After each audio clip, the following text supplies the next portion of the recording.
TikTok just frustrates me because the TikTok gods punish us because I don't want to buy their crap and promote it. Right. Okay. I didn't say anything untrue. But the TikTok gods are listening. They know I'm frustrated with the TikTok gods. Frustrated with TikTok right now because no one wants to. Well, poor Eni, was trying to do that giveaway, Yeah. and she's like, I finally hit 100,000 people, and TikTok's like, no, no giveaway. All right, we're doing episode 18, which is Q&A. All right. Ice into the Crunch, mic. crunch. I'm sorry. ASMR. Got some. There we go. Who's listening to them crunched ice? ASMR? I like crunchy noises with my ASMR. I don't like the wet noises, so. I just like soft voices telling me things like, you're going to be all right. Everything's going to be fine. Slowly caresses the head. Fluffy kittens. Fluffy kitten. Hey, Fluffy we already got some people. Nora Etheridge, Nikki Youngsma, Maria Cruz. What's up? Good morning. Or wherever you are in the world. Good We're evening, good practicing morning. our ASMR We voices. are. All right. Sign off in the Ooh, comments. we could do an ASMR episode. That's disturbing. I hate that. Ooh, That's ghosts. a scary episode. Sign This off is the in the sound of a comments. ghost coming through the wall. Do you like wet ASMR or crunchy ASMR? I don't like I either. don't know. No, the people who actually like ASMR, which I am not one of them for the most part, every once in a while it's satisfying. But there is a stark debate about whether or not people like the wet Yeah. noises or All Tappity, right, tappity noises. let's go ahead and jump on into it. Can y'all hear us? Just make sure that everyone can hear us. Everything's good to go. I got mics on. Mike's around. Let me pull up my questions. We got a question. All right, Kirsten Nichols is here. Hello. Yay, so glad to see the gang. Welcome, What's welcome, up? welcome. Y'all, we're going to go ahead and start with a Q&A episode. Oh, lovely. Yep, everyone can hear us. This is great. Nora Etheridge says, this is my first time getting to see Batrick. I love him. everybody loves Patrick. Patrick. He needs a nameplate, like a little that Patrick. says Yep, I'll put that I'm on the list. Batrick. Lovely. Yeah, so we're going to go ahead and start with Q&A, and then we have a pretty fun episode after that. I mean, the Q&A will be very fun, but we have a very fun episode after that. spooky. It's going to be dope. So, Spooky. I think we are ready to rumble. Not rumble. Yep. I got my drive-in. We're good to go. We're gonna All rumble. right. Let's go ahead and jump on into it. Madison. Oh, also mention the 140 Parajunkies, and we head up there. That's another thing to mention. But these Q&As are these questions that I have. There's one comment of the week that relates to a question by a different person, and then there's two other questions that were actually sent to us, and they are thick. So bust right through the. Okay. You and Chris are gonna be discussing. Okay, it is gonna be crazy. I have them in order from I didn't realize we were going. order of thickness. Order of thickness. Yes. I'm uncomfortable with the idea of thick questions. Thick. They are. Multiple C's. All right. Here we go. All right. Hold on. Let me. All right. My caffeine, my bean juice. Your bean juice. You got your bean juice? Yeah, to prepare Bean for juice. All right. And let's go ahead and I'm rolling. And Madison, go for it. Hello and welcome back to another episode of the most haunted city on earth. My name is Madison Timmons. I'm Chris Susi. And I'm JT Timmons. And that's Batrick. Patrick! For those of you who don't watch on YouTube, Batrick is our light up bat that is now behind us. And the Parajunkies named him Batrick. So Yes. he is now here for the intro. And Nora Etheridge said something super funny in the comments just now. This is my first time getting to see Batrick. I love him. Yes. He's the catch. He is, indeed. He is. Indeed. The spooky season is great for, outfitting your spooky little dive. It's true. Spooky little dive. I like that. That's a way to describe it. But yes, okay, cool. Well, today we are going to be doing a Q&A, and we'll get into that in just a second, but we do have a few announcements. So as of right now, when you are listening to this, if you are not a Parajunkie, episode 1 just became available to you for Beneath the Cobblestone. Woo, so woo. yes, if you are wanting to listen to our radio play that we have worked really, really hard on, it's an amazing, storyline that JT has curated for y'all. I'm in it. I play Maeve, and Chris is also in it, along with our gang of spooky fiends. So definitely go ahead and check that out. Episode 2 has already been given to the Parajunkies. So if you are, after you listen to it, if you're super invested and you want to get episode 2 way in advance, definitely go ahead and consider becoming a Parajunkie. Oh, yeah. On top of that, though, Patreon actually just released that they are changing the game, which is super exciting. It's changing our Parajunkie world, if you will.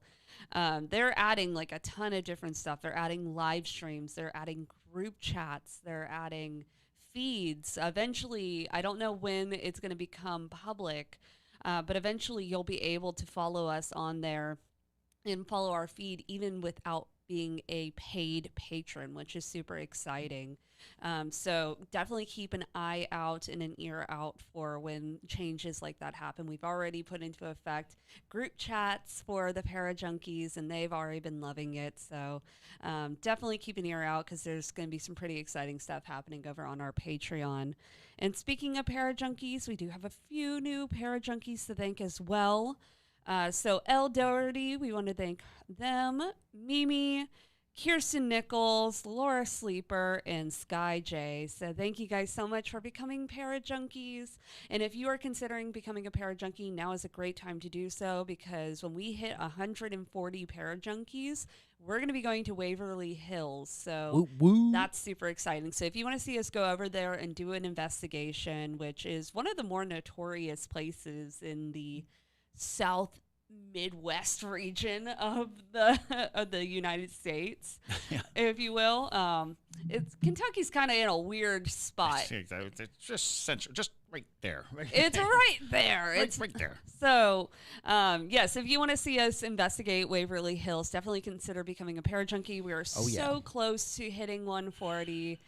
So we would definitely appreciate it. And also, it's not even just for the Waverly Hills trip. It's growing that community, as well as it helps us, fund different projects and things like that we want to do. So funding the radio play, helping us get better live streaming equipment so that we can live stream for y'all, sending us to haunted locations so that way we can do those investigations and bring back that information to y'all. So definitely consider becoming a Parajunkie if you're teetering on the edge. Yes. And then last announcement, if you haven't already, please consider leaving us a 5-star rating on Spotify and Apple Podcasts. Or literally anywhere you get your podcast. Exactly. Anywhere you get your podcast, they definitely help us out a ton when you leave those 5-star ratings. So if you've been listening for a while, or even if you just started listening, we definitely would appreciate that. It takes seconds, and we greatly appreciate it. And every time you do it, the algorithm pushes our podcast to new viewers, and so it really does help us. So yeah, cool. All right, ready to get into the Q&A? Yes. The qua. All right, let's go ahead and start it up. This one is from Brittany. I cut the last names off of because of the emails. Yeah, no problem. All right, cool. This one's from Brittany. Hey, Madison, Chris, and JT. I'd like to say first that this is my favorite show. Aw. Madison and Chris, you've taught me so much. There's no other show like it, and please never stop. Okay.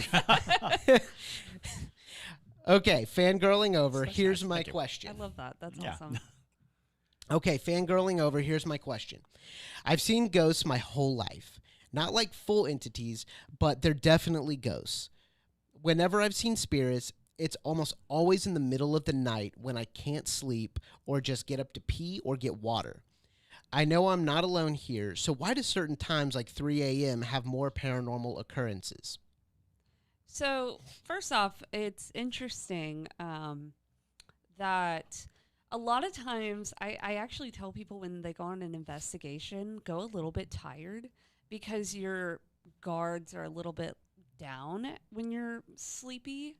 So it's more common to have the ability to see spirits or interact with spirits when you're a little less on edge, if you will. When we're so focused on life and just getting through our day to day, it's really easy for us to just brush past things.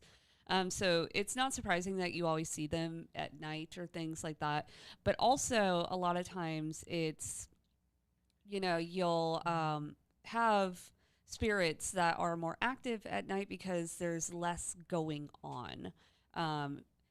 Chris always gives the watering hole sort of analogy where, if everybody's down at the watering hole and drinking up all the water and it's super crowded, nobody really wants to fight through that, especially if you're a spirit where it's already hard enough to fight through that. So you go when the watering hole is empty.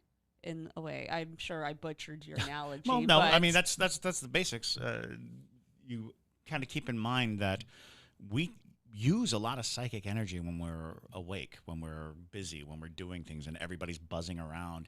And if you have any question, just ask anybody who has social anxiety. You put a person in a group, in a large crowd, you can just feel all that energy is being pulled in every direction, and that goes quadruple for a spirit. Spirits don't belong on this plane. The physical world is meant for physical beings, and so the energy that we use psychically is the energy that they will ultimately be tapping into to present themselves, to do anything.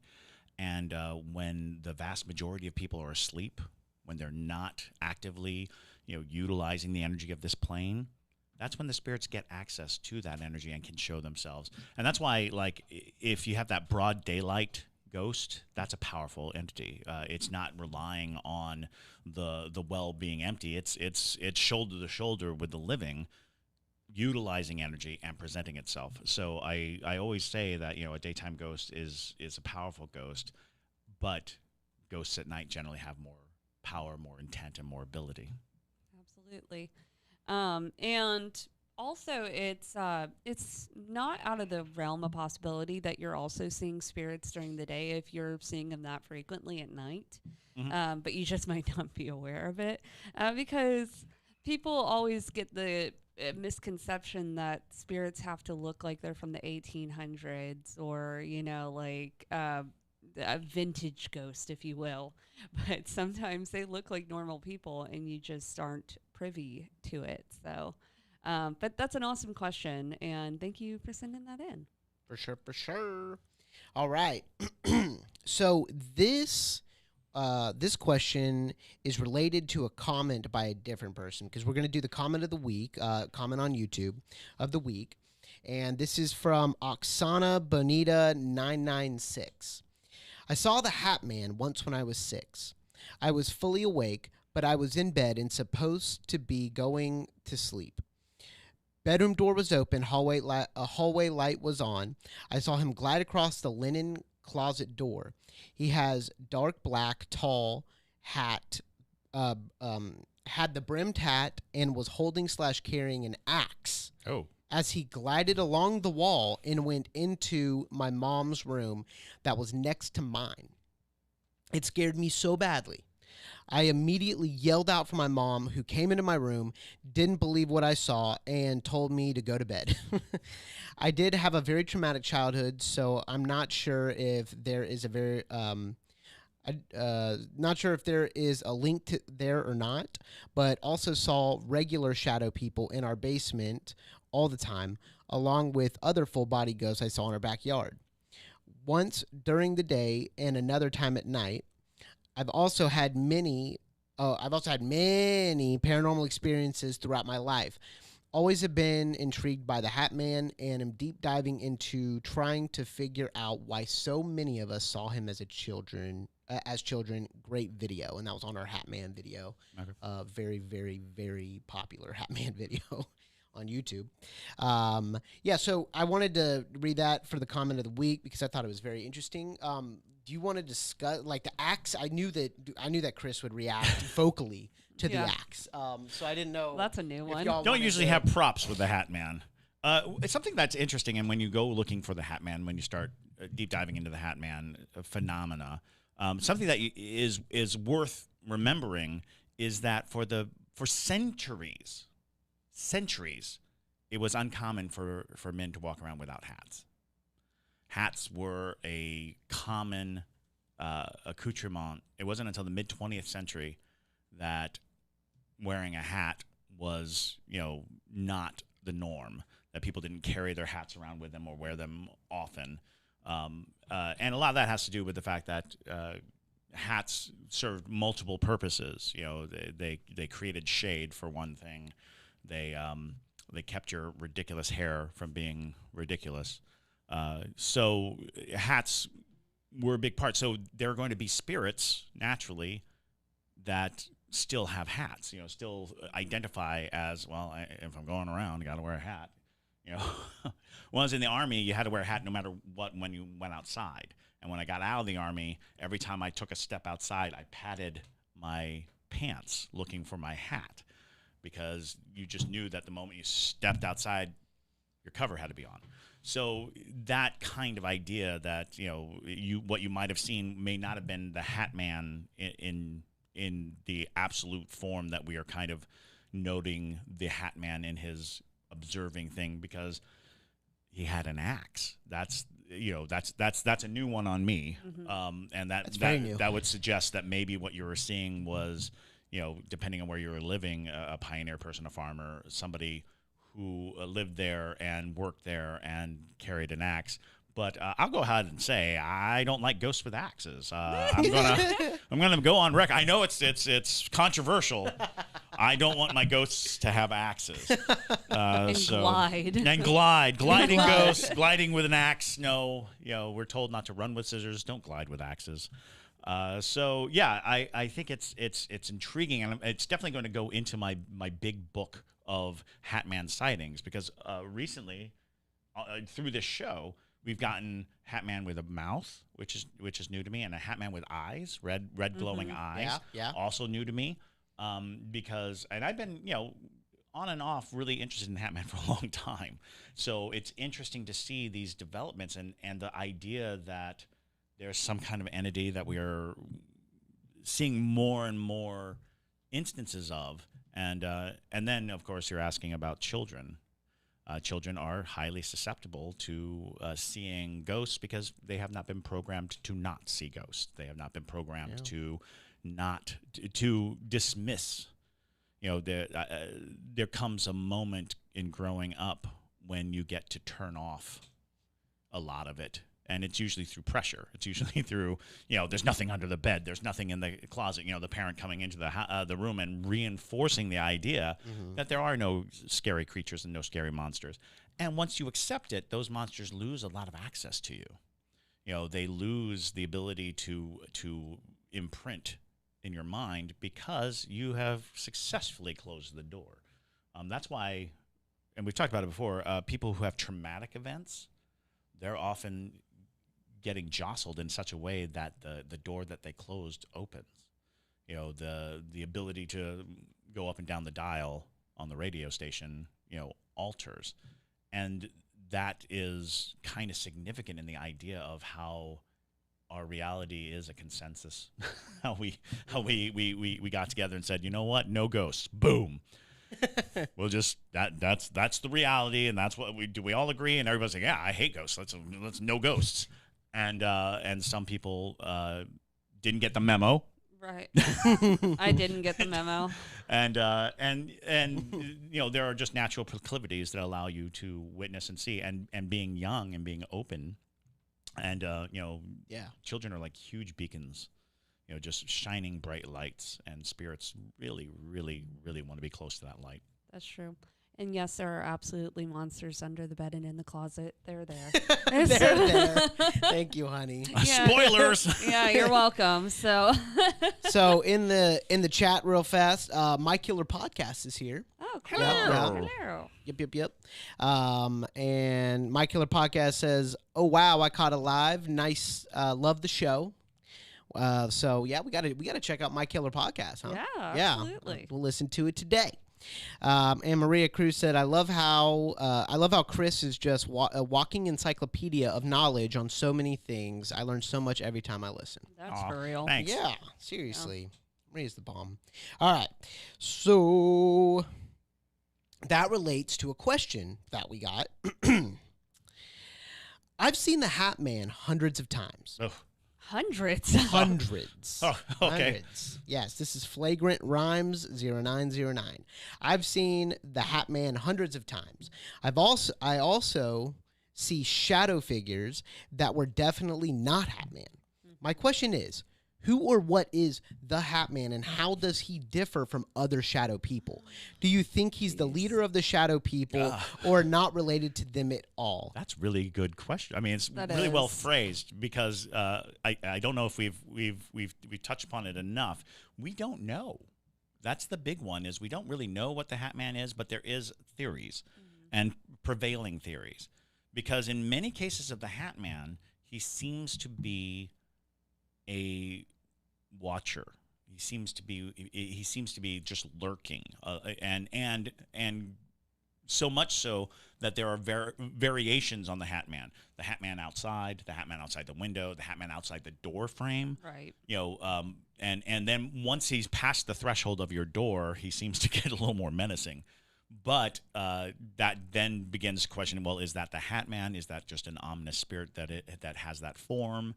I have a simple theory about shadow people overall, which is that shadow people are spirits that have lasted longer than their ability to present as who they were. So, the classic story is Uncle Frank dies. Uncle Frank dies, and the family members, when they go to Uncle Frank's house and they're like, "Oh, something's here," and they look over and they're like, "Ah, it's Uncle Frank." So Uncle Frank gets to look like Uncle Frank. And people are like, Uncle Frank. And I recognize Uncle Frank. He has the same, looks and all these things. But over time, all those family members die, move away. They're not around. And new people are in the house, and they see somebody, and they say, a man. There's a man in my house. And that does not define Uncle Frank. That takes away some of that definition. And over time, that man becomes a figure, becomes a shadow. And when it loses its definition, in my estimation, it becomes dangerous, because it desperately wants the definition. Mm-hmm. It desperately wants you to look at it and say, "Oh, you're Uncle Frank. Oh, I know who you are." And that's why a lot of shadow figures become associated with evil entities, because that's what we adopt for them. We look and we see a shadow figure and we're like, "Oh, it's a demon." And the shadow's like, "Yes, I'm a demon." Right, demon. And that becomes an interesting thing, because I think that shadow people in general are just looking for definition. And that's not to say that there's not a subcategory of demon that appear as shadows, and not a separate thing, because a Hat Man to me almost feels and it's changing, because we get different stories, because people are telling us different things about their experiences with the Hat Man. And so I have to amend what I know about the Hat Man, because until we started this podcast, the Hat Man was a voyeur. He just watched, and he was just there. And sometimes he was kind of Mothman-esque in his, he foreshadowing something bad was coming, but he was there to watch the bad thing. He wasn't there to do the bad thing. He was there to witness it. So, maybe he was a guardian angel. Maybe he was this. Maybe he was that. I don't have an answer. But I'm loving that so many people have these stories and they're able, you've seen the Hatman hundreds of times. That's significant. That's really fascinating, because then the question is, well, what was he doing? Where was he in your life? And at what point do you see him? Is he ever present? Is he a thing that, you catch out of the corner of your eye, or is it always night? Are you always, looking into the dark? So if you're out there and listening, please expand. Send ghost mail to ghostmail at hauntedcity.com and give us details, because I am almost thinking we're becoming a repository for Hatman stories. I think we are. Right. And it's wonderful, because I'm deeply fascinated with Hatman and have been for a long time. But now it seems like we're getting these interesting stories, because a lot of people are like, well, he's a sleep paralysis demon. He shows up because I've had several people say that they saw him during sleep paralysis. And it's like, that's interesting, because some people just see shadowy figures, or some people see very distinct demons or monsters during that episode. But some people distinctly say they see the Hatman. Yeah. Oh, what was I was gonna say. Chime in. So when you were describing shadow people as being like the shell of what they used to be, and you're like, I know who you are. All I could picture was that scene in Moana where she touches Taka. Right. And it's like, I know who you are, and it's really Tiff-A-T, this beautiful entity, which is a really fascinating imagery, but also. But it's funny, because shadow people, a lot of times when people are like, oh, I have shadow people all over my house, I'm like, just ignore them. Like, they really are at the basis of what their essence is just a low energy remnants, right? And but you can feed them. Don't feed the ghosts. Don't feed the Don't ghosts. feed the ghosts. Don't feed the shadow people. But if you see them out of the corner of your eye, don't let it phase you too much. Like, you can acknowledge it, but don't worry too much about it, because usually they're just and that's not to say, again, it's not to say that there aren't malevolent forces that can disguise themselves or hide in shadows or use shadows, because that's a whole different category as well. There are a lot of people who would deem that the more demonic entities, the more evil entities, hide from the light. They do not want to be in the light. Even our artificial, street light exposes them for what they are. So staying in the shadow is very important to their survival. Because that's another thing in almost every culture. When you're dealing with an evil entity, the moment you can identify it is the moment you can fight it. Classically in exorcisms, once you know the demon's name, you can compel it or command it, and that's true. And a lot of names are very powerful things. Knowing what entity you're dealing with becomes a tool to their dismantlement. So it's possible that demons hide in shadows or as shadows to avoid detection. Maybe Hatman wears that hat to hide his horns. Maybe there's a lot of interesting notions to examine, and also. I would like to point out that the hat in question of the Hatman is a big thing. So out there in the world, send in your thoughts on what hat the Hatman wears, because in my experience, the Hatman had always worn a wide-brimmed, almost fedora-esque hat. But some people see him in a top hat. I saw him in a top hat. Right. And one person literally called him the bowler man because he was wearing a bowler hat. And I was like, is that Hatman? Are we dealing with different entities? Does he have a hat rack? Right. I'm going out tonight. Batunk, top hat. What is it about this notion that people see?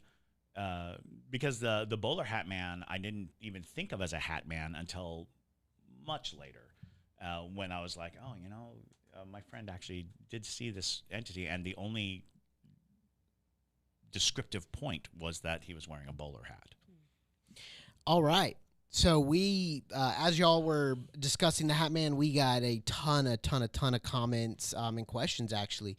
My Killer Podcast asks, I'm curious, why does it seem like so many viewers/listeners are having paranormal experiences after watching/listening to this podcast? Super interesting. I think we're having a two girls, one ghost phenomena. Yeah, right? And it's all about opening yourself to the possibility. The concept of being able to see, witness, or have that is how receptive you are to the concept of ghosts. A ghost does not want to present itself to somebody who's closed off. And even if you want to see a ghost, you can still be closed off. There could be something inside you that is locked. But when you listen to stories, when you hear stories, you're opening yourself up to the possibility, and that gives you a little more ability to witness what's going on around you. That is just one of those things that and I think our next episode is going to be on Ouija boards, and that plays heavily in that. It's not about these supernatural occurrences as much as it is about your predisposition. And when you listen to ghost stories and when you listen to things and you start opening your mind to it, you're basically saying, I'm ready to see a little more. I'm ready, and it could be unwilling too. You're listening, for entertainment, but now your mind is saying, oh, you know what, this could be true. This could be, this might be what's going on. And then all of a sudden you're like, oh, wait, now I see. Now I see dead people. Oh, you people. All right, and Maria Cruz said, I wonder if they're having experiences now because they are in a more open state of thought. I always see it as if you're looking for yellow trucks, you're gonna see more yellow trucks. Oh, absolutely. Right. That's a known phenomenon. Yeah. Is the moment I wish I could. I should remember the name of this phenomenon, but it's basically when you first hear of something and then you see it everywhere. And it usually happens with me when I get a new car. Like I get a new car, and all of a sudden I see that car everywhere I go. I'm like, oh look, it's an twinsies. And it's like, and Twinsies. I got a little Honda Civic hatchback a long time ago, and I don't think I'd ever seen one really. I mean, I wasn't paying attention, but when I drive around, I'm like, oh my god, yeah, look right there, yeah, it's just like mine. It's called synchronicity. Yeah. And so there's a person on TikTok who calls themselves the Synchronicity Fairy. And I'm not kidding. And so they give like a word or an image or something, and they're like, look for it, right? Yeah, no, see if this shows up in your life. And so many people in the comments are like, oh my gosh, I saw, like you said the word like bubbles or something, and I saw bubbles out in broad daylight just walking down the street, and there were bubbles coming at me and things like that. So I think it's we briefly mentioned the law of attraction, and a part of it I think falls into that realm of yes, if you think about yellow cars enough, you're going to start seeing yellow cars. Yep. But the basis of the law of attraction is the more you think about something, the more it will show up in your life. The example from a book that I read about law of attraction, it was basically if you dwell on the fact that you're like, I hate parking tickets, or I hate getting tickets. Tickets suck. Like, I don't have money for a ticket. Like, I don't want to speed because I'll get a ticket. Every single time you think about that, you're putting it more and more out there where the universe isn't taking the negative term of it. They're just taking the word ticket. And so the more you dwell on it, the more likely you're about to get a speeding ticket or parking ticket or things like that. And that's kind of the basis of the law of attraction. So I think it kind of goes hand in hand in that realm. All right. And Anastasia asks, are there different kinds of shadow people? Yes. Absolutely. In a lot of ways. There's malevolent shadow figures. And I think it falls into the realm of there's different full-bodied apparitions as well. There's some that are you don't want to mess with, that are malevolent. They don't have empathy, things like that. And then there's ones that are like the sweet grandma ghosts that, just wants to sit in your rocking chair. It's the same way with shadow people. You know, it's some of them are just low energy. They're just looking for attention. And then there's some that like to live in the middle of the woods of Appalachia who whistle at you and things like that. And it's interesting because, again, we throw the word demon out a lot, and it's not, we're not necessarily evoking a biblical sense or, you know, a Christian sense. It's just a good word to use because it tells you immediately that's a malevolent force, that it is a dark entity. And humans, when they come back as ghosts, their purposes become very pointed.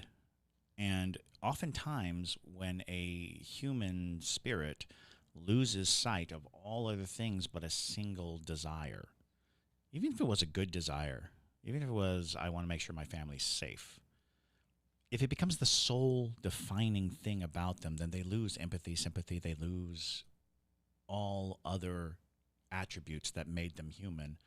They will be a destructive force because they're just trying to achieve that one thing without considering consequence, without considering how much harm they can do.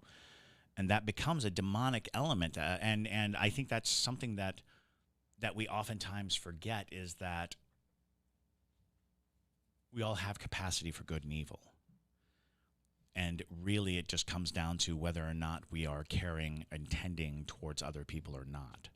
Yeah. And when a spirit loses sight of other people and can only see their goal, regardless of what the goal is, they will harm, hurt, they will do damage to ensure, and their goal becomes warped because they can't appreciate the end result of their goal. They can only appreciate that it's what keeps them present, and they lose that identity, they lose that, you know, and so you can have these dark, shadowy entities that could be very dangerous, and not because they were, you know, quote unquote evil in life, because, you know, they were wahahaha people. It's because they lose sight of what harm they can do in pursuit of what they want. Yeah, I agree.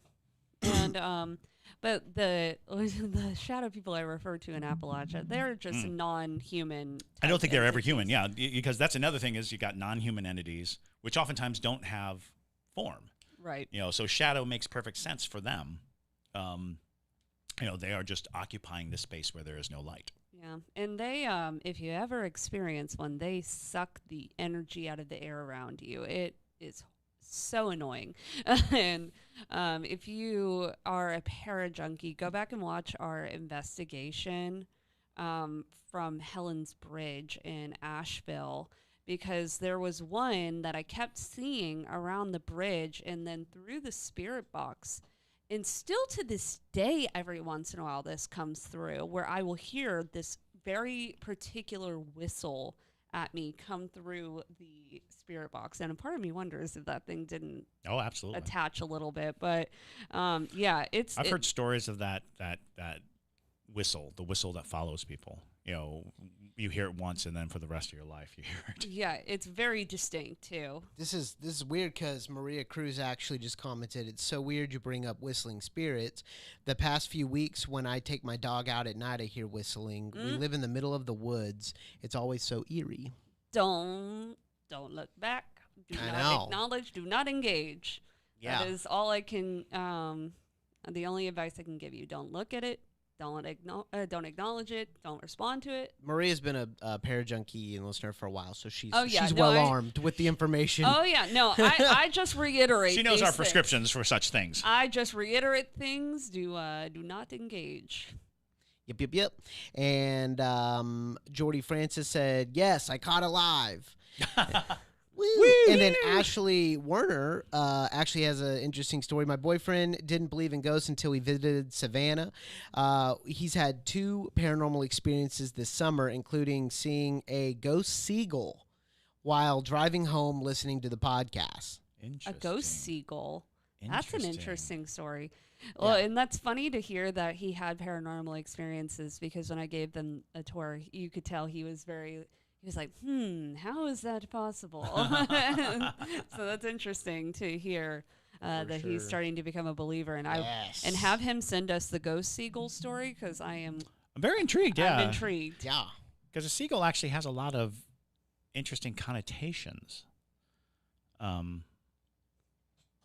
Both like faith-based and so yeah, I'd be very interested.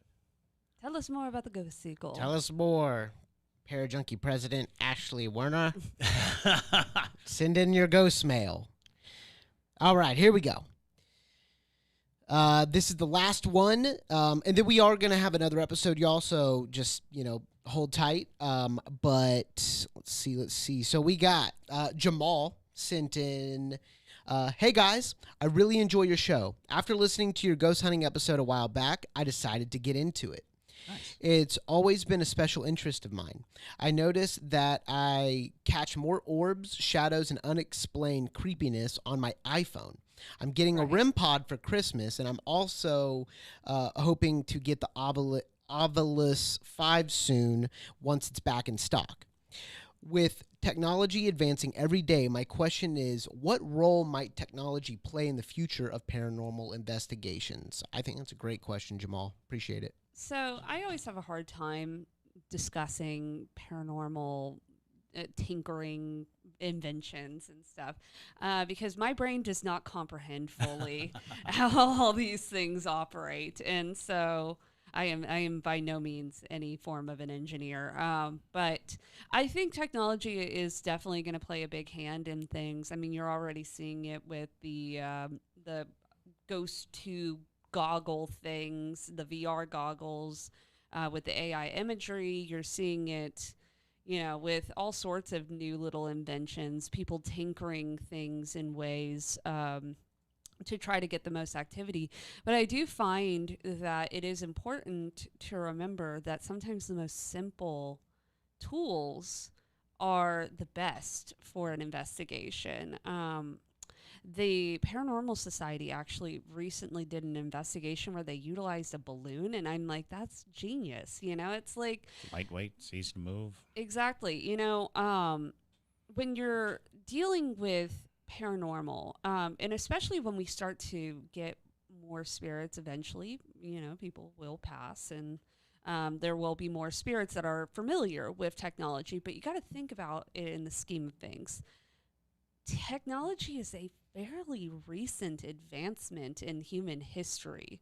So a lot of the spirits that you're dealing with might not actually know what is going on. Like, to them, they're looking at this glowing little box and they're like, that thing's from the Jetsons. Like, I've never seen anything like that. And it could be frightening. That is not to say don't use these tools, and they definitely do help, and they are fun to use. They're enjoyable, but don't feel the need to always stay up to date with all of the recent advancements in paranormal technology, because sometimes, just a simple cat ball, when you're trying to interact with a child spirit is, good enough.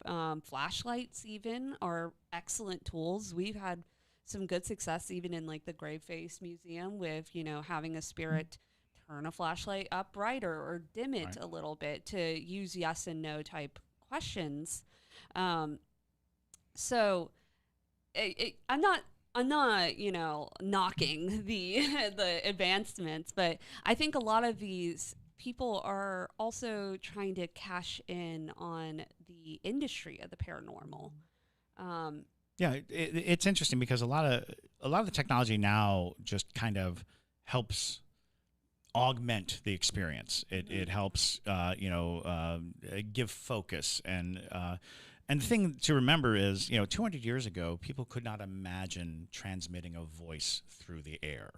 100 years ago they could not imagine transmitting video through the air. 100 years from now, people might have, a phone that they can call up their dead relatives for all we know. We don't have all the answers. The concept being technology is moving very fast. Even 50 years ago, it was hard to imagine, that everybody would have a computer in their house. And 30 years ago, it was hard to imagine that everyone would carry a phone in their pocket. So these are advancements. This technology is actually catching up to things that we didn't completely know were out there. We didn't completely understand radio waves and how to transmit images and satellite relays and all these things.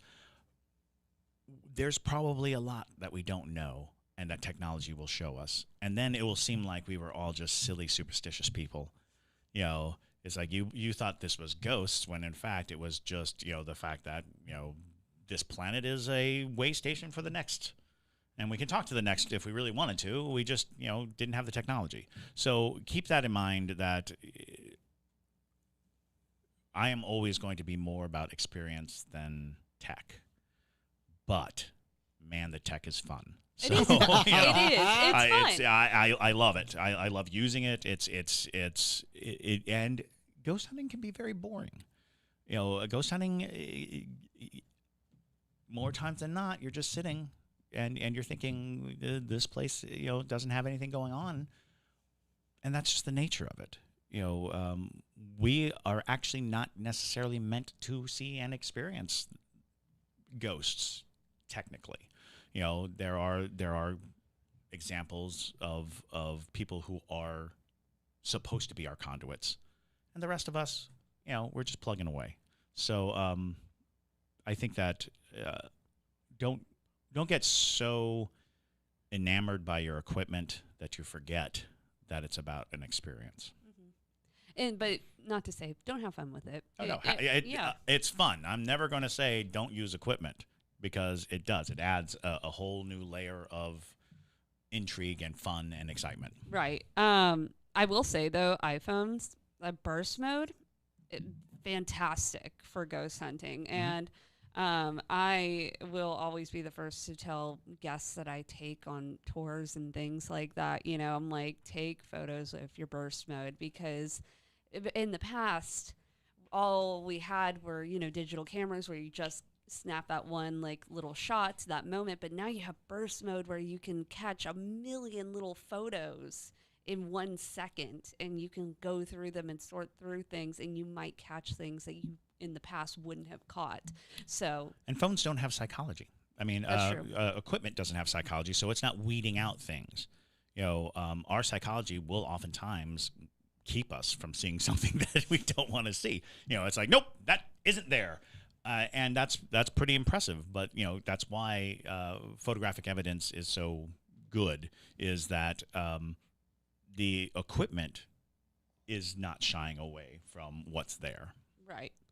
But thank you guys so much for your questions. Great questions. These were all fantastic. I know. It was fun. Another deep dive into the Hatman, if you will. And send us your Hatman stories. Yeah, send us your Hatman stories, or any of your stories at ghostmail@hauntedcitypodcast.com. Or questions. If you have questions, please send them to us. And with that, though, my name is Madison Timmons. I'm Chris Susi. And stay spooky, y'all. Excellent. And, I think we just keep it rolling, just jump right into the Ouija board episode. Yep. So, Madison, same announcements, and thank the Parajunkies. Okay. Woo woo. And we are having a great live. Lots of people chat. Yeah, lots of people chatting. I mean, it's just great. I love it. All right. Sinking? You what? Am I sinking? I think you are sinking. I think you are sinking. Oh no. Oh no. You just got There we go. Weird. Maria Cruz said, I love Ouija boards. I have a small collection. My Killer Podcast said, can't wait for the Ouija board episode. They are so scary. Yes, they are. Yep. Maria, be careful. Yeah. I know. Maybe that's what's whistling at her. All right. Y'all ready to do it? Okay. Go. We're rolling, so go for it. Okay. Hello, and welcome back to another episode of The Most Haunted City on Earth. My name is Madison Timmons. I'm Chris Susi. And I'm JT Timmons. And today we are going to be talking about the top 5 incidents where Ouija boards went wrong. Boom, boom, boom. When Ouija boards go bad. Yeah, well, then it's very, very likely. I would say it's a 75% chance that you're probably going to have a weird experience. Yeah. JT did reveal to me like a week ago that he did play with a Ouija board at one time. Yeah, when he was a teenager.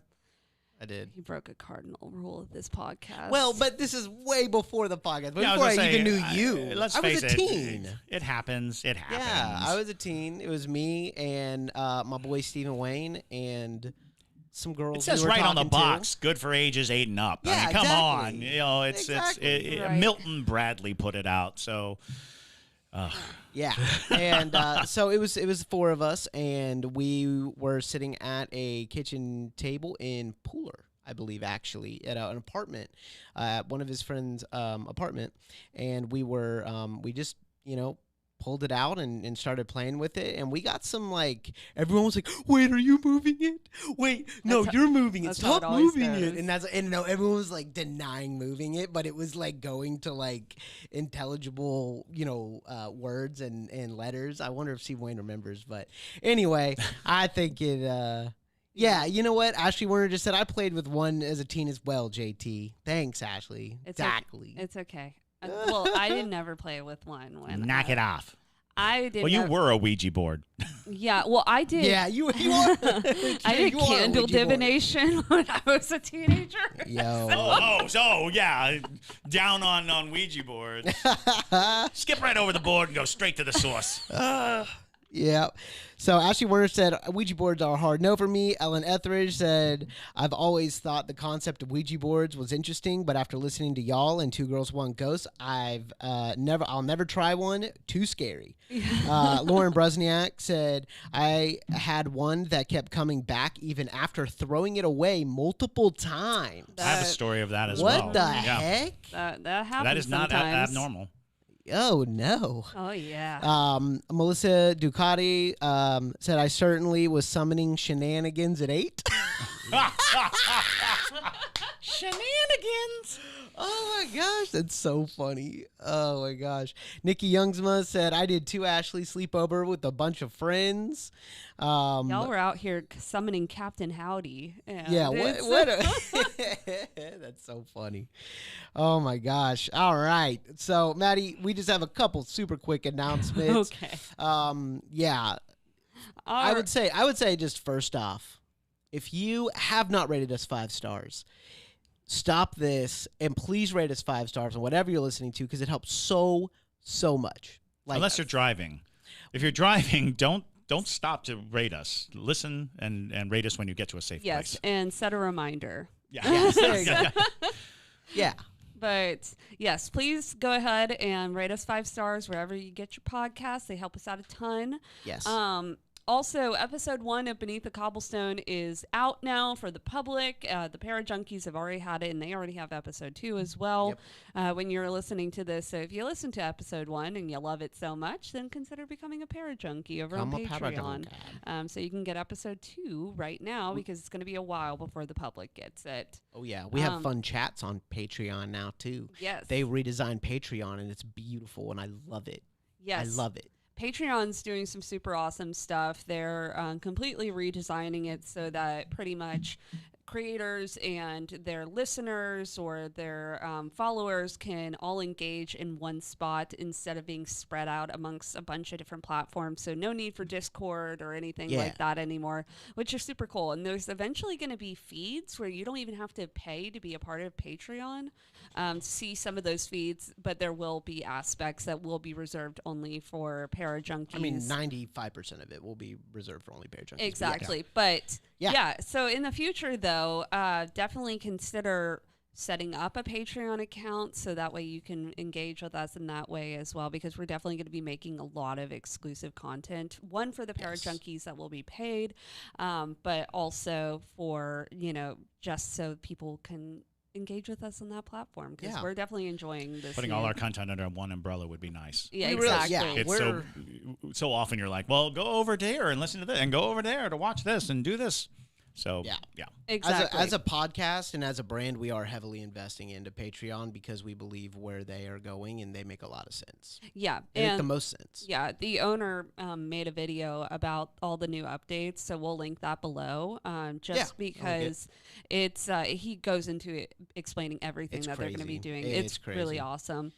But anywho, otherwise though, we want to thank some new Parajunkies. So we want to thank Elle Doherty, Mimi, Kirsten Nichols, Laura Sleeper, and Sky J. Thank you guys so much for becoming Parajunkies. We appreciate you so much. And if you're on the edge of becoming a Parajunkie, now is a really great time to do so, because when we hit 140 Parajunkies, which we are really close to doing, we are going to be going to Waverly Hills in Kentucky and doing an investigation for the Parajunkies. So definitely consider doing that. It's going to be really awesome.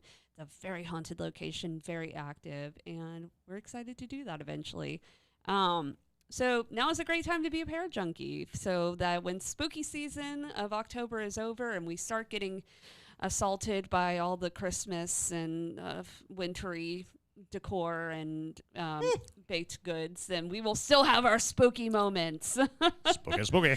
All right, let's talk about some Ouija boards. Yes, alrighty. So anyways, hopping into it. So Ouija boards, also known as spirit boards or talking boards, have a long history of use and have been associated with numerous stories of strange and sometimes negative experiences. Some claim that these boards can connect with the spiritual realm, while skeptics believe that the experiences can be explained by psychological or other natural phenomena, which is not out of the realm of possibility. Because here's the thing, is there are some experiences where you do play with people who mess with you and do push the planchette around and things like that, but there are a lot of very unexplainable occurrences that happen with these particular types of boards. Yeah. But here are 5 commonly cited and famous stories where Ouija boards experiences reportedly went awry. So number 5, let us start with the inspiration for The Exorcist. Bum, bum, bum. And if you've never seen The Exorcist, what are you doing? It's true. How are you listening to a paranormal podcast and have not seen The Exorcist? You need to, before the end of October, need to watch The Exorcist. It's, I believe it's on Hulu. So if you have Hulu, definitely go watch it. But that story, yes, it was based on a book. It was. But the book is based on a true story. So the story that inspired William Peter Blady's novel, The Exorcist, and the subsequent film was based on a 1949 case of a young boy who is typically referred to as Roland Doe. Mm-hmm. And we also did a whole deep dive into the possession of Roland Doe. So I'm just giving the synopsis, the cliff notes, if you will, of these particular incidents. But if you want to hear the deep dive into that particular exorcism and the possession and all that, go back and listen to that episode. But it is said that the boy's troubles began after he used a Ouija board, which then led to strange occurrences and possession-like symptoms and eventually an exorcism. So the background. In the late 1940s in Cottage City, Maryland, a young boy, Roland Doe or Robbie Mannheim, reportedly began to experience strange and inexplicable phenomena following the death of his beloved aunt, who had introduced him to the Ouija board. So Roland started to hear strange noises, dripping water, marching feet, and scratching sounds from inside the walls of his home. Objects in his presence would move on their own, and religious artifacts seemed to agitate him. His bed would shake, which they did include in The Exorcist, which is honestly such a frightening scene. Mm-hmm. And unexplained marks appeared on his body, including words that would seem to be scratched into his skin. So Roland's family would eventually seek help from their Lutheran pastor, who recommended a psychiatric evaluation. Which is not uncommon with exorcisms, especially when you're going through the church. particularly the Catholic Church, because they have to be able to be approved for an exorcism, they have to prove without a shadow of a doubt that there is no mental illness present and that this is a true case of demonic possession. Otherwise, they will not take the case, because there have been a number of different demonic possession, in air quotes, cases where it is just severe mental illness, where people have been killed, they have been seriously injured from these exorcisms and not given proper treatment. So that is not uncommon. So when they revealed that nothing was abnormal, because they did like brain scans on Roland, they did, he went to like a ton of different psychiatrists, and nobody could find anything that was like scientifically wrong with him. The family would end up turning to other clergy for assistance. So Roland underwent one exorcism ritual performed by a Catholic priest named Edward Hughes, but the attempt was aborted when the boy allegedly slashed the priest's arm with a bed spring. Whoa.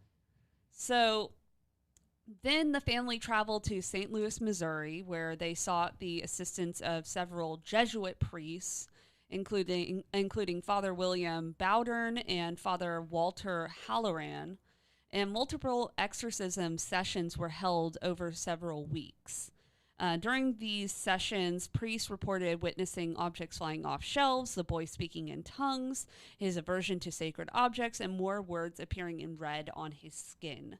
And after several sessions, the priests reported that they had successfully driven the demon out, and Roland reportedly went on to live a normal life afterwards, and he named his child, and I mentioned this in the exorcism full episode, but you see, he named his child after Saint Michael, because that was the saint that allegedly drove the entity out of him. Wow. So, which is kind of interesting. So while church officials never made any official statement on the matter, the priests involved documented their experiences, which later became public. And William Peter Blatty's novel and the subsequent film adaptation brought significant attention to the case, solidifying its place in popular culture.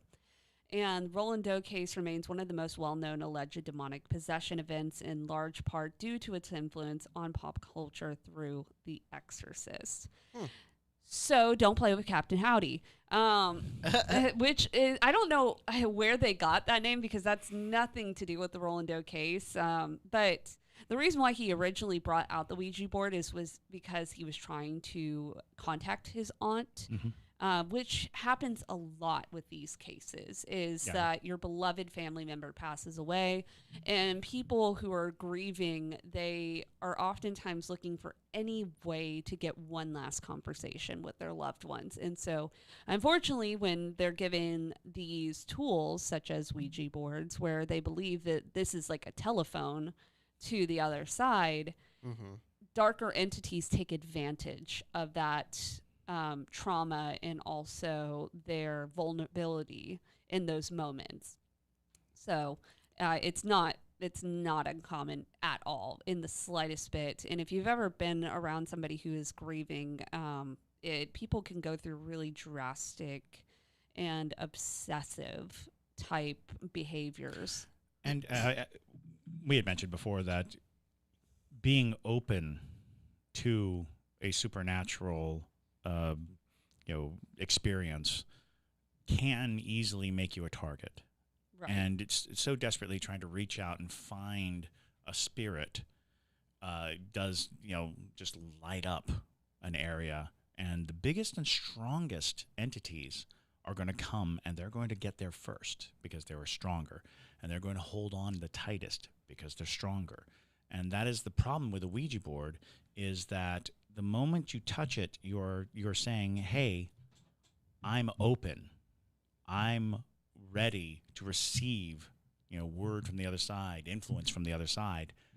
And the closest, strongest thing is going to grab on, and it's not going to let go. And it will lie to you. Right. It will tell you whatever you want to hear to keep you on the line. Yep. It will tell you it's your grandmother. It will tell you it's Elvis. It will tell you whatever.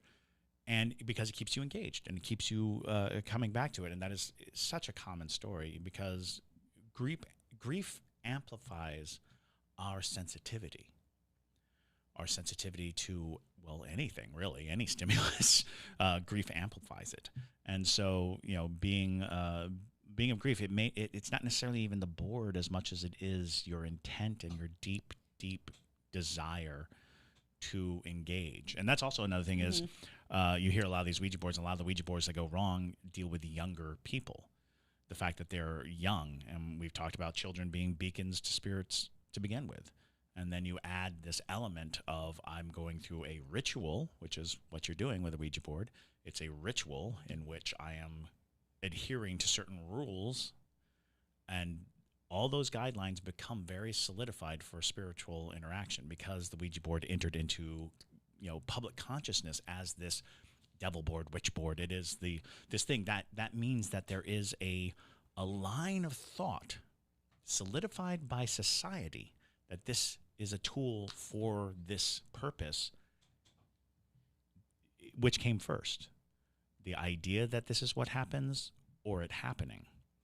The fact that we solidified it as something that happens gives it credence, gives it strength, gives it power, and you are likely to draw some bad mojo your way. Absolutely.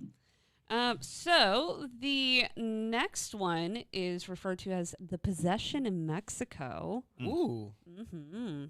So in 2014, 3 Americans in the village of San Juan, Mexico, allegedly became possessed after playing with a Ouija board. So these 3 American cousins, Alexandra Huerta, who was 22, Sergio Huerta, who was 23, and Fernando Cuevas, who was 18, were staying in San Juan, excuse me if I absolutely butcher this name, Talcontenco. Okay. They decided to use a Ouija board in an attempt to communicate with spirits, just for fun. Happens. So the initial play, if you will. So after playing with the Ouija board, the 3 started displaying highly unusual and distressing symptoms. Alexandra reportedly began to growl, while her relatives reported seeing hallucinations. The 3 of them exhibited trance-like states and spasmodic movements, and these symptoms and reactions, the trio physical and mental states started to deteriorate rapidly. They exhibited blindness, deafness, hallucinations, and dilated pupils, all 3 of them. Whoa. Good Lord. Yeah. I've never heard of this. I Have know. you heard of this, Chris? Nope. It's a very, Whoa. yeah, it's kind of a lesser known Were they eating case. Tide Pods? Is that what was happening? Oh, no. You know those demonic Tide Pods. I'm telling you. Because that all sounds like certain poisons will do that to you. Right. So local news sources reported that Alexandra was restrained to prevent herself from hurting herself, while her relatives were said to have presented temporary states of blindness and deafness interspersed with periods where they could see and hear but would hallucinate. Oh, wow. Yeah. Wow. So the family's response, concerned by these sudden and bizarre changes, the family believed that they were under the influence of some supernatural force due to the Ouija session. In many cultures, Ouija boards are considered tools that can open doors to the spirit world, as you know, and any negative outcomes from a session can be seen as a result of malevolent forces or entities. And based on this belief, the family first called local religious authorities to perform an exorcism. There was medical intervention, so when the exorcism did not bring relief, the family sought medical help. Video footage emerged showing the 3 individuals in distress, tied down to hospital beds, seemingly in an agitated state. Oh. Doctors assessed them and suggested the possibility that they might have consumed substances that could lead to the symptoms they exhibited. However, no conclusive evidence was reported about the exact cause of their states. The incident quickly gained traction in both local and international media, mainly because of the alarming footage in the connection to a Ouija board session. It sparked discussions about the dangers of dabbling in this type of divination and also brought forth skeptics who believe that there were explanations for the events. Reports following the immediate aftermath of the incident were limited. It's unclear what long-term effects, if any, the trio experienced, and events remains a blend of cultural beliefs, potential medical conditions, or influences in the global fascination with the paranormal. Dang. So that's the thing, is before the Ouija board session, allegedly they were very healthy, early 20-year-olds, and there isn't really any clear sign that they should have, had any sort of bizarre changes like that. And there wasn't really any documentation of what happened to them afterwards. So I was just about to say, like, what happened to them? Were they okay? I don't know. There's the not heck? a lot of documentation on that. No. Do you think the Catholic Church covered it up? Like because they died or something? Maybe. I mean, there could have been wild. malpractice. What's strange is that the extended family seemed to suffer the same symptoms, which right. It's like, was the well water poisoned? Was was there some kind of substance or pollution or toxin? There's a lot of people who are pointing to a type of rye mold that might have been responsible for like the Salem witch trial. Oh, I heard about that. Yeah, the rye mold. Yeah. Yeah, and it's like, could it be something along those natures? Because that is significant, the amount of damage Right. to the amount of people. Because oftentimes when you hear of Ouija board hijinks, it focuses on one person. Right. It is about like a spirit, because a single entity having that much sway over multiple people, that's a very powerful entity. If it's damaging a swath of people, and especially given like just the point of contact being these isolated three, and then it extended to the family. Right. That is pretty abnormal in my experience, or in the stories that I know of. However, Bizarre compelling, case. compelling nonetheless. That's I would love to find out if there are any follow-ups. Seriously. Right. Surely there must Well, be I by mean, now. This And was- if not, perhaps this podcast will bring about a new interest in it. Right. Well, this only happened in 2014. It wasn't that long ago, Yeah. so it's Well, you know, then, it's- I would think that there would be more to it, because that is also happening right in the height of a media fascination with the paranormal. With a huge resurgence of people focusing on it. So I would be interested if anybody out there knows anything. yeah, Send it in. absolutely. That's wild. Yeah, it's a it's a bizarre case, which even though it's a very short synopsis of what all is out there, it's still just fascinating, especially because of the fact that they had blindness and deafness, and then they would suddenly regain those abilities, but only to hallucinate and then go right back into it. Just weird type Very behavior. strange. Very Very strange. peculiar. Well, the next one, number 3, is one that y'all are probably familiar with. And also we have done a deep dive into this one. So if you want to know more about this particular incident, go and listen to this episode. But this one is referred to as the Zozo phenomena. Yeah. Yeah. Zozo. Yes. JT was very into the Zozo thing. Was I? Yeah. Zozo. Okay. We've done a lot. Yeah. So I'm, I- like, I'm like Yes. freaking lost right now. But yeah. Yes. Well, you know how JT is with his demons and things like that. But Do love a demon. so many Ouija board users have claimed to come in contact with an entity called Zozo. Encounters with this entity are often described as negative, leading to feelings of dread, physical harm, or even possession. Now, there is some name variations with Zozo. So Zozo is most commonly the name that is reported, but there are variations like Zaza, Mama, Oz, Zo, and Abacus have all been associated with this entity. Now, the characteristics of the encounters. So interactions with Zozo often start off benign or neutral, but can quickly turn negative. Users have reported rapid figure 8 movements of the planchette, or the moving between the letters Z and O repetitively.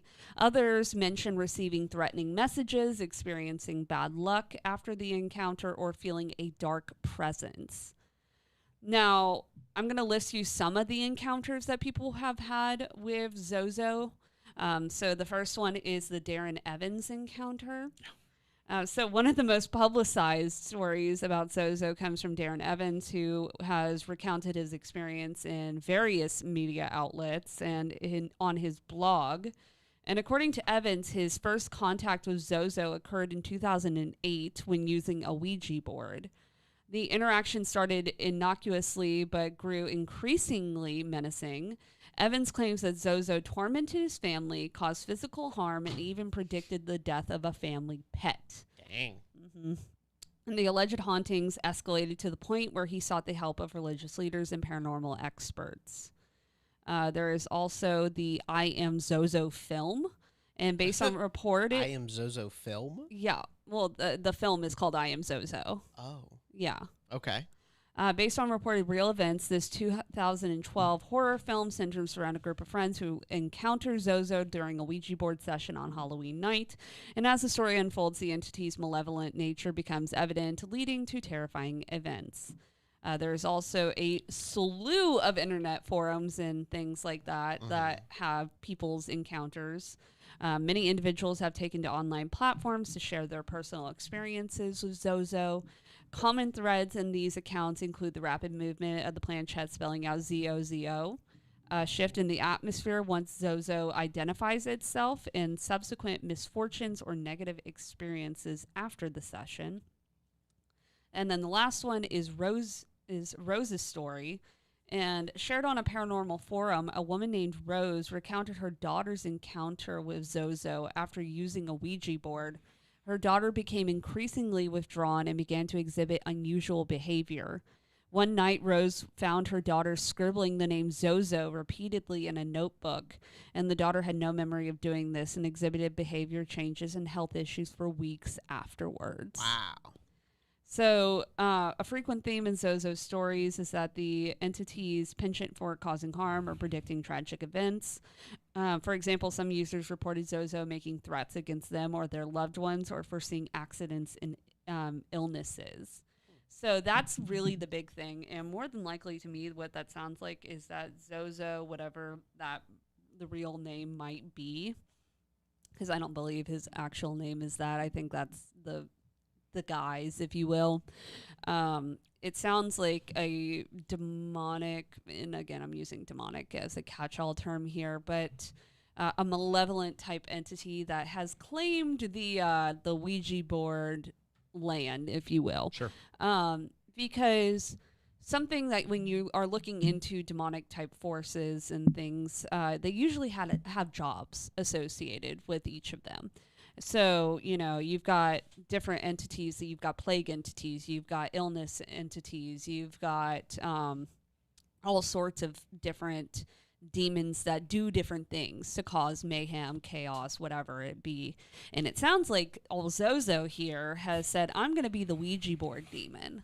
And if you're just one of the unlucky people that happen to stumble across him, or it, if you will, it sounds like it's just not a great thing to deal with, because you're going to have a hard time getting past the misfortunes that are going to be coming your way. Yeah. Because there are so many encounters with this entity. That's just immediately where my brain goes with it, at least. Yeah, it's fascinating because you have that construct, again, of which came first, the story or the event. But when something gets so widespread, and it's like, where would they have even heard the Zozo story to capitalize on it? You know, when you have multiple people having this experience, you know, is it an internet craze that people stumble upon it and then, you know, bring it to their Ouija board session? Is it something that, you know, just became urban legend that got reinforced, like Slender Man kind of situation? And then there's the Zozo itself. You know, when you start looking at, you know, is it Zoroastrian? Is that what we're doing? Is it some kind of is it Asmodeus? You know, are we looking at a simplification of demonic names? Is it or is it just the nature of a spirit can, you know, manipulate things, and Zozo's just an easy back and forth. You know, no one knows, because if you turn a Z sideways, then it's no. No. It might be saying no. You know, there's plenty of questions to be asked about what is happening here. But the fact that there's enough stories about it and there's enough interest about it, that becomes the conversation. It's like, oh, you know, if enough people are aware of it, it can absolutely have an adverse effect on you. So, be very mindful when going into any situation, that a lot of the times these stories are so disconnected that when we draw the lines between them, we're reinforcing them. And if you want to hear more about the Zozo craze and things like that, go back and watch that episode, because we did a very deep dive into Zozo and all of that jazz. So again, these are the overviews, if you will. Okay. So number 2 is called the Ouija board trial. The Ouija board trial. Yes. Okay.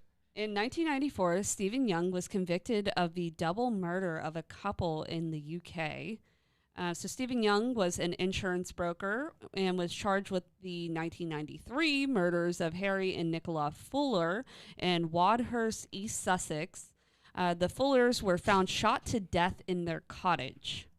So during Stephen Young's trial, evidence was presented suggesting that he had financial motives to kill the Fullers, as he was in debt and allegedly believed that he could benefit from Harry Fuller's death. But after a lengthy trial, the jury retired to a hotel for the night before delivering their verdict. And while there, it emerged that 4 of the jurors had made a makeshift Ouija board to contact the spirit of the murdered victims. That is... I want that movie. Right. They're like, we want to make sure that we are getting him. Why doesn't this happen in every murder case? Right. Just pull out the Ouija board the night before and just be like, just to make sure, let's try to contact these dead people to get their intake. That might need to become a qualifying question when choosing a jury. Right. It's like, are you going to use a Ouija board to contact the dead? To justify your verdict? To support your verdict. And anyway. So they claimed that the board spelled out the word "vote guilty tomorrow," which influenced their decision-making process. This is 4 members of this jury, which I mean, if they were already gonna vote guilty for him anyways, I mean, like, I guess that's cool, like, whatever. But it does take a little bit of the pressure off of you to suggest that a spirit, had told you that you should do that. So when this unconventional method came to light, it was seen as a breach of the jury's responsibility to deliver a verdict based solely on evidence presented in court. I mean, technically... That's a strong appeal right there. I mean, technically, yeah, it is. But the Ouija board incident led to a successful appeal by Stephen Young on the grounds of jury misconduct. At the retrial in 1995, Young was once again found guilty of the murder, so he obviously did it, but still. But he didn't want to go down like that. He's like, He's like, I thought I got rid of those people. They don't get a say. And was sentenced to life imprisonment. Now, the incident raised serious questions about the jury's decision-making process and the influence of outside factors on verdicts and the sanctity of the jury's deliberation process. It served as a unique example of how external and superstitious beliefs could potentially compromise the integrity of a trial. But I just find that endlessly fascinating. It is very fascinating. You know, that's incredible. And, you know, when you think about deliberating on something that is going to send a person away for the rest of their life, when you're basically taking a life away from someone, that pressure can be very, intense. And so you could see where it's like wanting relief from the decision-making process so that doesn't weigh so heavily on you. But also, if I were a ghost and I got a call on a Ouija board to, answer the question, I'd be like, yeah, I'll vote guilty. Yeah. I would have been like, yeah. That is just guilty. I don't know. But also it's like they said vote. It said vote guilty tomorrow. That is a long sentence I for know. a Ouija board. Spelling that out is just guilty. take forever. Right. It's like I feel like it partially would have been more believable if the spirit just said guilty. Or You yes. know? Yeah. Yes. You know. Is he guilty? Yes. Yes. All right, let's go. Great. Thank you. But I don't know. Ashley Warner said, I kind of love that. Maria said, they're just being thorough. She said, I love tarot. It's by far my favorite. And Ashley said, I feel like if I was in a jury, I would have to consult the tarot at the very least. Right. And then Don't Lauren, tell anybody if you're going to do this. Yeah. I'm sorry you pulled the death card. Yikes. Lauren Brusniak said, I thought I heard somewhere that the figure 8/infinity sign was a way to unlock the board as well. That was just Interesting. One that Yes. That's a As a matter of fact, point. that is when you're beginning, you're supposed to be moving in a figure 8. Right. Like before you ask any question, before you do anything out, it's an activation motion. right. Yeah. And Melissa Ducati said, to convince all jurors to get on board is what tickles me. Right. It's So like, that's funny. Do you imagine that they were in the deliberation room going, listen, guys, we got on the Ouija board last night. right. And they're all like, you did what? You did what? Especially because it's like British. So they're Right. like, I'm sorry, what did you say? Did you get on the Ouija board? No. Really? No. Perhaps. You know, I would love to see that. Right. I'd like to see 12 angry men in a British jury room where 4 of them are like, oh, no, yes, we got on the Ouija board, and you know what it said? Vote guilty tomorrow. That'd be a good skit. That's a lot of letters. It is. It is a lot of letters. I love that. That's honestly, we should make that. I love it. So the last one, number 1, is the murder of Brian Roach. Whoa. Brian Roach. So Chris, you know this one? You I looked do. like you did. Okay. yes. So in 2001, a woman named Carol Sue Elvacker reportedly used a Ouija board with her daughter and grandchildren. And following the session, Elvacker believed the board had told her to kill her son-in-law, Brian Roach. Personally, I think she just didn't like him very much and said, You know, in-laws. you know, that's a monster-in-law. That's a monster-in-law Yeah. for Yeah. sure. With a demon-in-law. Yes. Yeah. So the background, Brian Roach was a former city councilman of Minco, Oklahoma, and he was well-liked and described as a pillar of his community. He also ran a grocery store and had fostered children in addition to his own. Just to make it even worse, he was a nice guy. And so the incident, in February of 2001, Carol Sue Elvacker, Roach's 53-year-old mother-in-law, was playing with a Ouija board along with her daughter Tammy Roach, Brian's wife, and her granddaughters aged 10 and 15. You know, those family Ouija board sessions. You know. It's sold in the game section. It's true, but it is. Family fun for all ages. I mean, Even they're- after death. They were all over 8, so I mean, And there you go. So, after the session, Elvacker reportedly believed that the Ouija board had informed her that Brian Roach was evil and needed to be killed. Oof. And so, following this revelation, Elvacker went to Roach's bedroom and stabbed him repeatedly while he was asleep. Oh, Lord. Which, mind you, that takes a lot of hate to Yes. kill in that type Yes. of manner. Yes. Which makes me believe that she was holding. She was harboring something. Yeah. Like, and she was using this as justification because that's very up close and personal.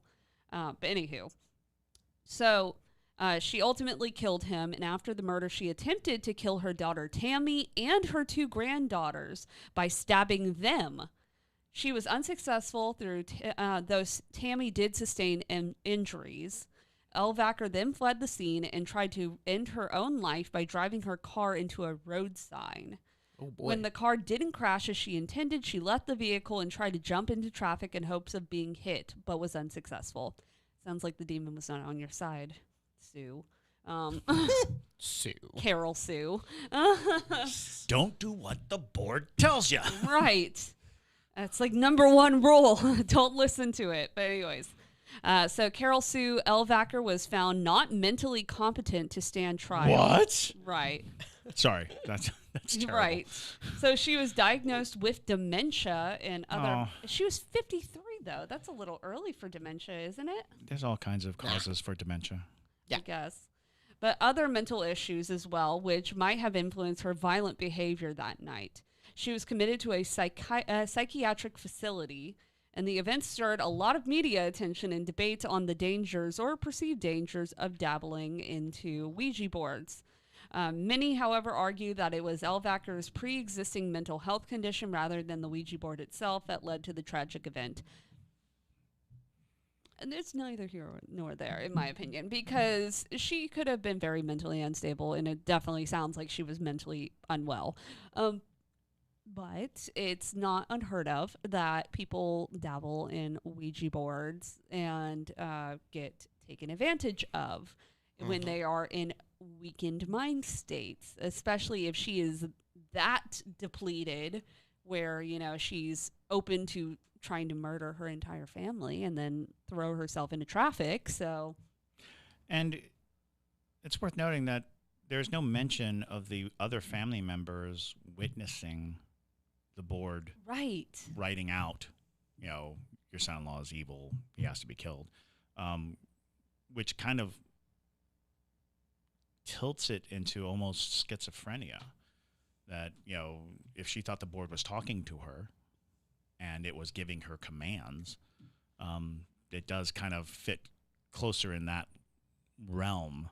And that is, you know, that's a terribly tragic story, you know, to start with. And then it comes down to, well,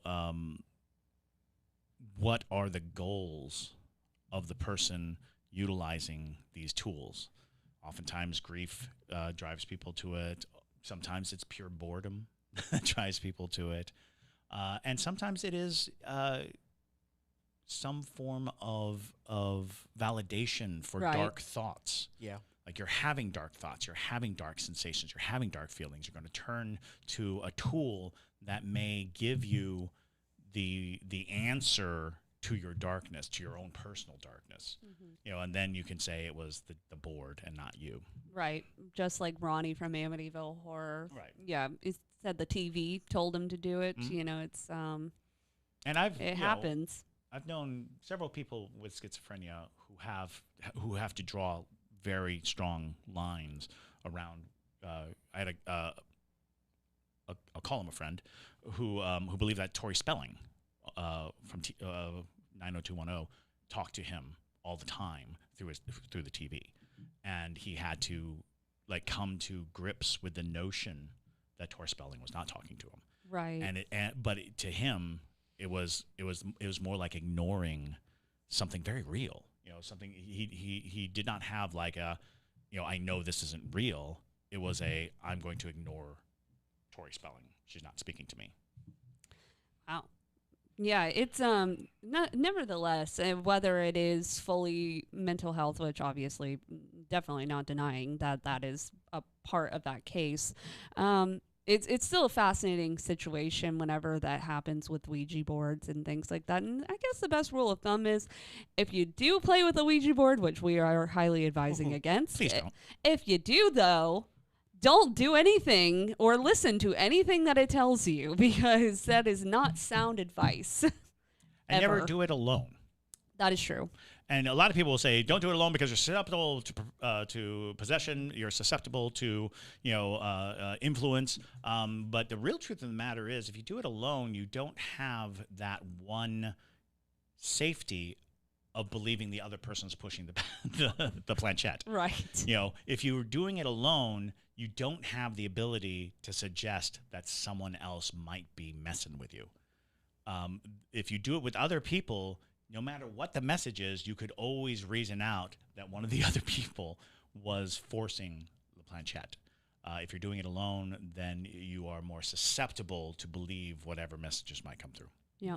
So thank you guys so much for listening to today's episode. I hope you enjoyed this top 5. And if you have a list of things that you would like us to discuss, We in a do love top our 5, lists. we do like a list. A So good list. So if you have a topic you want us to discuss in a list form, send it over our way. Or if you have ghost mail that you would like to send to us, send it to ghostmail@hauntedcitypodcast.com. Or questions for Yeah, Q&A. or questions. Yeah, all the things. So, but with that though, y'all, my name is Madison Timmons. I'm Chris Susi. And stay spooky, y'all.